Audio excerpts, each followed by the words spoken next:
We're going to start talking about the telling stories with video lecture, which is kind of building on to the photography video lecture before we get into really building your own story forms. And this one's a little quicker, but I just want to make sure that you understand how to kind of bridge the stories and your scripts.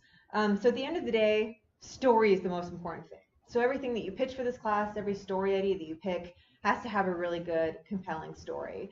One of the things that's changing in our profession is that the number of people working in newsrooms is going down, which means that you're probably going to have to do a lot more than you originally would have maybe a few years ago. So you're likely not going to get a week to shoot and craft a compelling 1 minute and 30-second package. We're going to talk about what packages in your story forms lecture. You will be required to turn more stories in less time.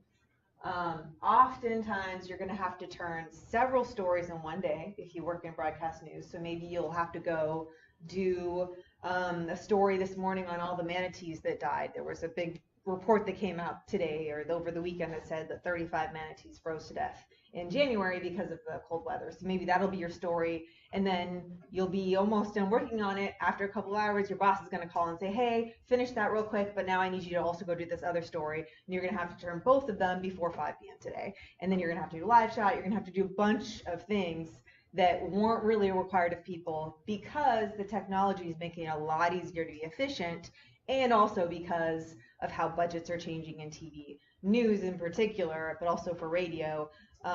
There's just not as much money from advertisers as there used to be. So that means you have to do a lot more with a lot less.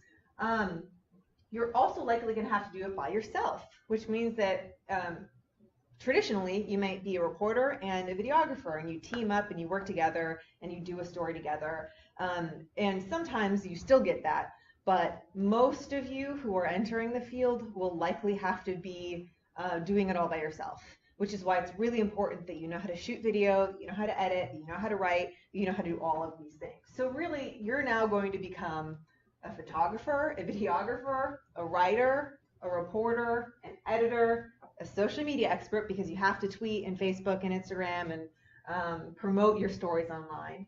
And you're going to have to be producing your stories too, and also posting your stories online. So all of those things is the most common type of job that you'll find if you're younger coming into the television news business. So it's important that you know all of these things. So this new role that's kind of been created, that's much more popular now than it used to be, is called a one-man band.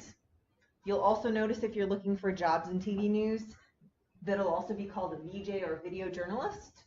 They'll also call the exact same position a backpack journalist or an MMJ, which is a multimedia journalist. So when you start applying for jobs and you can see a variety of these inside of those job openings, that basically means you shoot your stories, you're the reporter, you're on camera, you're the writer, you're the editor, you're everything. Which can kind of be fun because you really get to own your own stories. And sometimes working with other people can be tough if you have different ideas of how you want to do it, or if you're a videographer but you don't like your reporter style, or vice versa. So try to look at the bright side of things, that you get to do all of it yourself is kind of cool, because at the end of the day, when you've done it, you've created it all. So that's kind of one way that you could make it look like a positive spin. I really actually like doing all of it myself, but it does take more work. So you have to hone these skills now while you're in school, so that when you do graduate and get these jobs, you can do them faster, because you're going to have to do a lot more on your own. So all of those terms are important to know. I want to show you a couple of examples of ways that you can be creative with your storytelling. So this is an example from the New York Times. So even if you don't work at a TV station, there's still video sections of every company. Video is really big. Here's a story that was made a while ago, but I thought it was really creative and I wanted to show it to you guys because I want you to start thinking of how you can tell stories in different ways. So this is a topic that every year Apple releases their new phones, and every year if you watch news, you see the reporters outside the Apple store, and the customers are waiting in line all night, and then there's a soundbite with a customer that's like, oh, I can't wait to get this. I've had an iPhone, blah, blah, blah, blah. I love iPhone. I love Apple. And it's boring, right? Because everybody's seen it a million times and no one cares. So this is another approach that I want you to start thinking of when you start pitching your stories in this class, but also when you go and start working in the field. Start thinking about how you can be a little bit creative. And this was a few years ago, as you can tell by the technology in this video, so it's not even that new. It just takes creativity to kind of think of how you can tell stories a different way.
Okay, so I'm having some HDMI issues. So instead, I'm going to switch over to this one. We're going to continue watching it over here, just because I want you to see it without it being.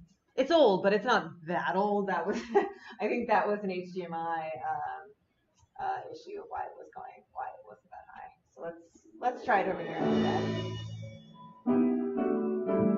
And the quality is pretty low anyways, but let's just try it this way. Now the end is near. I'm sick to death of this old cell phone. That sound, the signal's weak, the software stinks. A faded telephone. I've heard there's something new, a million times more rad than iPhone. I too will join the cult. I want an iPhone. Concerns, I have a few. It's got some flaws. We may just face it. No keys, no memory card. The battery's sealed. You can't replace it. But God, this thing is sweet. A multi-touch iPod Wi-Fi phone. You had me from hello. I want an iPhone.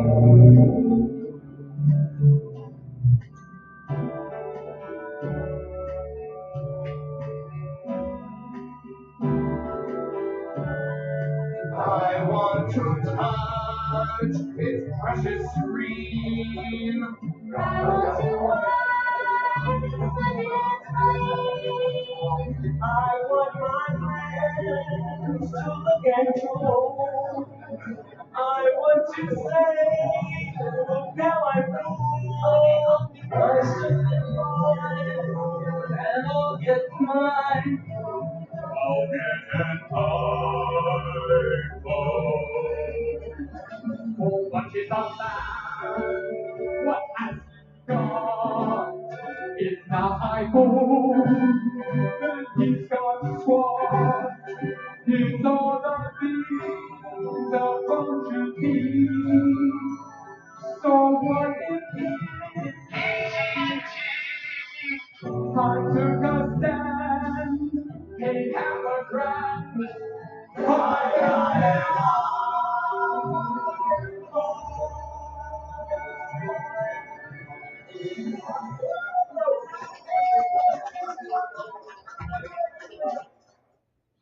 So if I was doing that story, that seems like more fun for my day to do that than just do those same boring videos. Now, as a producer, I would love if my reporter did this for me. That would make me so happy if I could actually be like a little entertaining in my newscast. And of course, this is a little bit old, but it doesn't matter. Like if you try to be creative, nowadays, if you did this, of course, it would look a little bit better. The resolution might be a little higher. But overall, I just want you guys to start thinking of different ways that you can approach stories. Of course, some stories are hard news, but sometimes you can have fun. And if you have a story where you can have fun with it, have fun with it. Don't just be boring. Try to be a little bit creative. But with that said, this takes time. So this story took a lot more time to create than another type of story that's very similar that you'll see over here. So this guy, David, let me see, where is he from?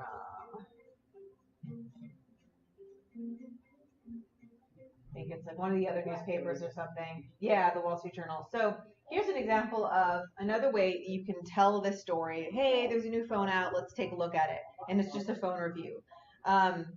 Take a look at the way that it's shot differently. It's obviously shot from his computer there. It doesn't look as good, but this took like probably a tenth of the time. So if your boss says, hey, I need you to turn this story about a new phone that's coming out and you have 1 hour, okay, here's another way to do it. Here's a simple production that you can do quickly. And it might not be as entertaining and as fun as the other one, but you have to know when you approach a project which kind of production you're going to do.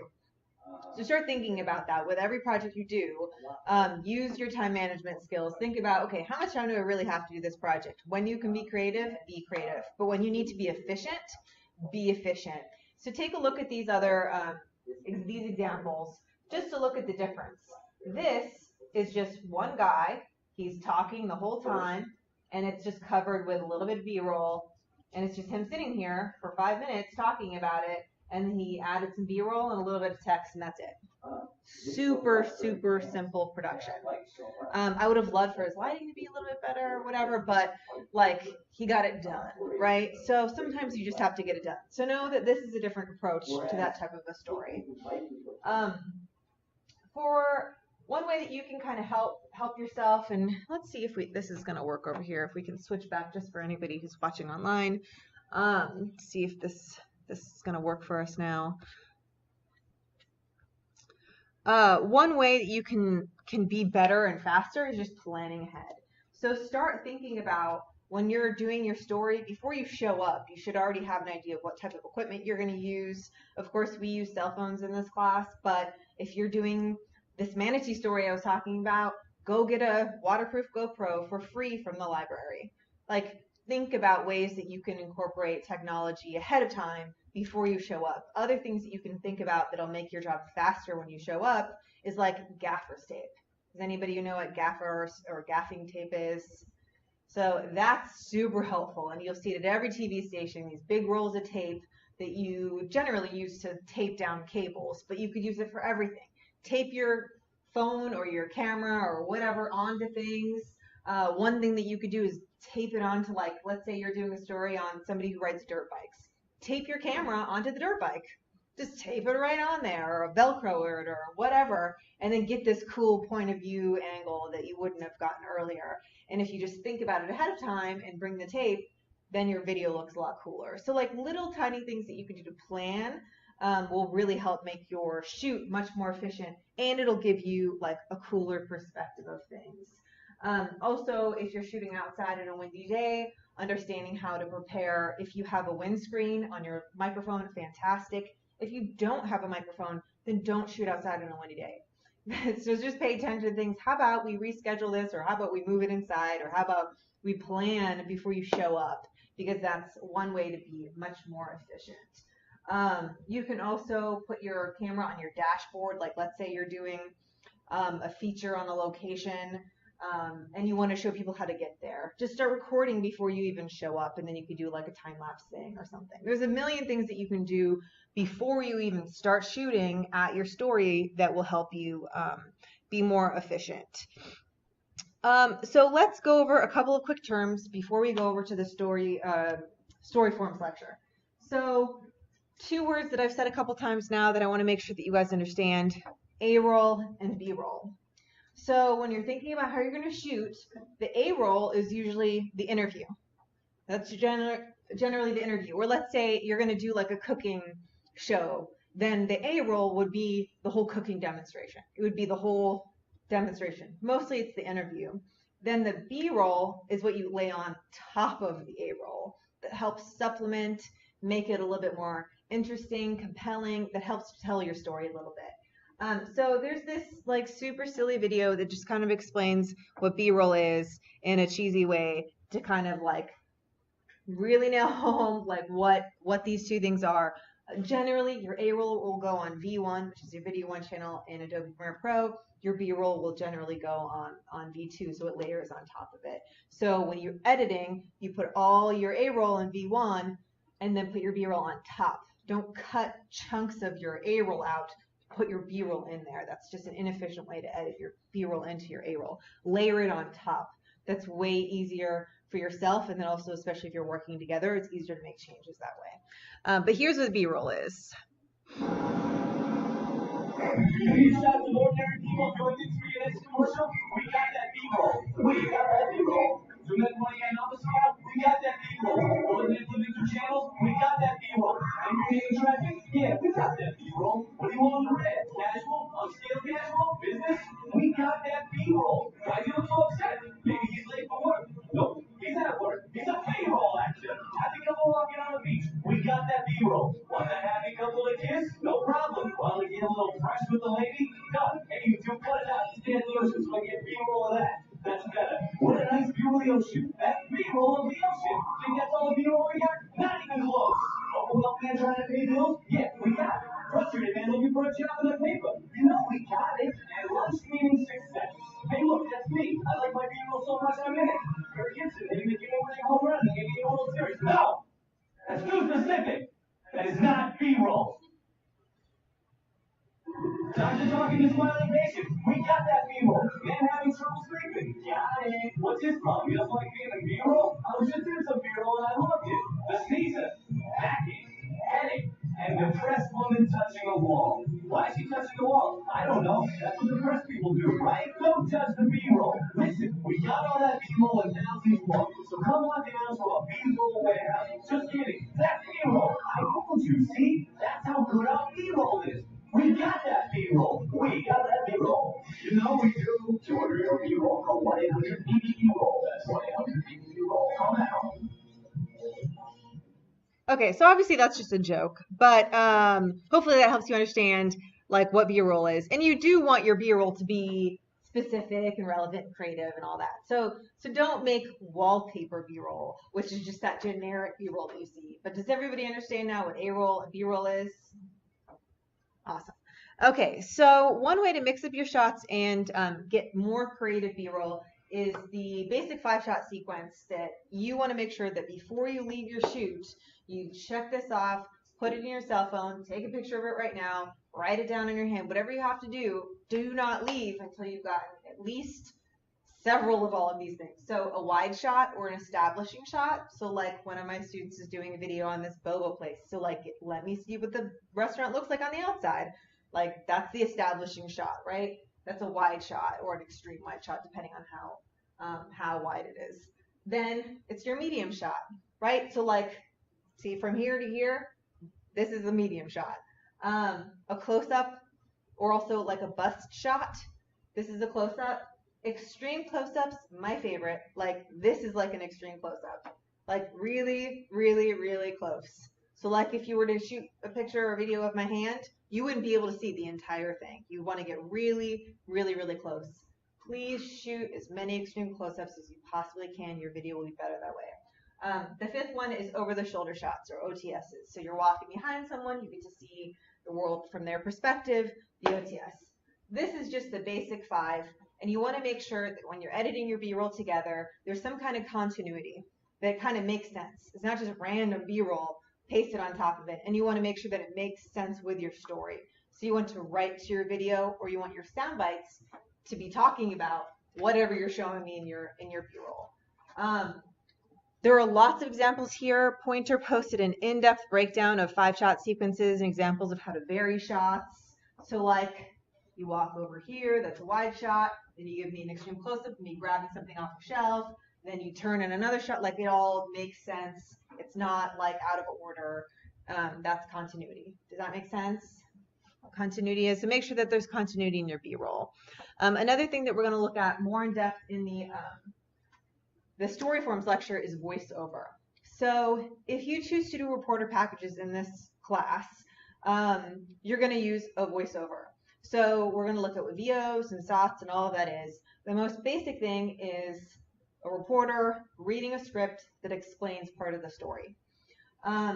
So voiceovers are used for times when you don't have somebody saying something that you need in your story. So you do an interview with somebody and there's some context that's missing, or you need to explain something, or hopefully when you get good, you could use that voiceover to create some really emotional, artistic story that's all tied together with your voiceover. So it's a reporter reading some script, edited together in a package, or the word voiceover is also used when you're talking about an anchor reading a VO on camera live.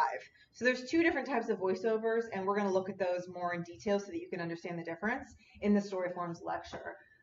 When you're doing your interviews, like for your Vote.Vote project, you want to make sure that you are picking the best sound bites. So how do you decide what sound bites you should pick for your story?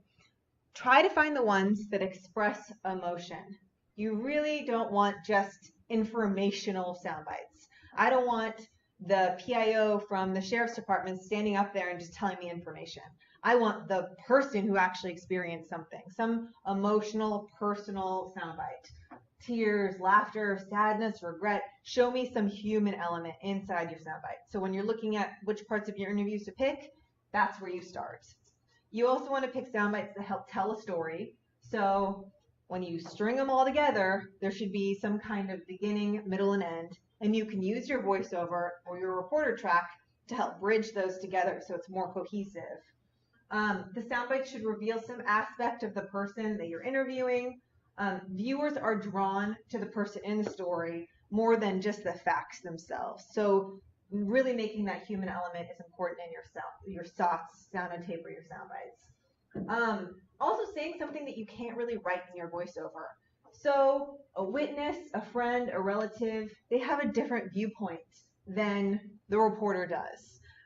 So making sure that it's personal for them.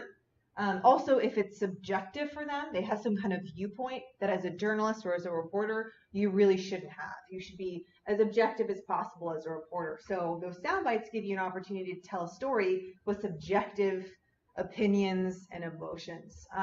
So that's kind of how you balance when to use a voiceover or when to use a soundbite. You want to pick your sound bites first and then write your script so you can string those together. So if we go back over here to this Vote.Vote project, there's kind of like a little step-by-step how to do this. So when you're done with an interview, you listen to the interview, you pick your SOTs, which is sound on tape. That's your sound bites.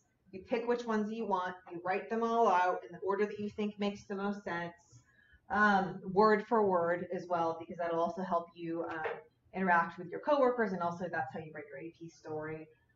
Then you write your script. So I'll show you guys templates of how to do that, but it goes sound bites, then your reporter script. Then when you start editing, you're going to edit those sound bites first in the A-roll section. Then you're going to lay down your reporter track. Then lastly, you're going to add your B-roll on top. You add your B-roll last. This is a much more efficient way of editing a story, whether it's a Vote.Vote or your packages. Just a reminder, B-roll should be about 3 seconds each for each clip. So for your Vote.Vote projects, a 40-second Vote.Vote with a 10-second lead should have at least 5 clips of B-roll. And you'll also want to add 3 extra clips of B-roll at the end for padding. So when you're doing broadcast news, you want to have padding at the end. You don't just want it to go to black for broadcast, because when it's live, then you don't want to run out of video in case, let's say, the camera isn't in the right position yet for the next story, and the director needs to hang on to that clip. Or let's say the anchor decides they want to ad lib about the story, then you need some extra B-roll so that it doesn't go to black. You don't ever want to go to black, so make sure that you have pad there. So one way to kind of get an idea of stories, how to be a better storyteller, especially how to tell stories with videos, is to join the Facebook group Storytellers. I love this Facebook group. Professionals from across the country are part of this group. You can post your videos there and say, hey, does anybody want to give me some pointers? Or I'm really proud of this. And what do you think? People can recruit you for a job there. And you can learn by watching other people's stories. So I'm not going to watch this one now in class just for the sake of time, but here's an example of one package that was posted on the Facebook story group, and then people will comment about it. Hey, you should have shot with this. Maybe next time try this. It's just a really great way to network with people in your field and also learn more. I also encourage you to bookmark these sites here that'll help you become a better visual storyteller. One thing that you can do when your story isn't that visual is use infographics. We have a separate lecture on infographics, but like an example of like not just using wallpaper B-roll, you could just use infographics to help tell your story as well. So like simple little things like that, right? So this is just like a basic one called Vimages. These are like little short videos that are becoming more popular online and on social media. These are also very basic types of storytelling. Let's see. I think this is the end of this one here. If you want to learn more about this, please read here. But I just wanted to give you just a really basic overview of telling stories with video before we move on to like the templates and the structure that you're going to find in the story form.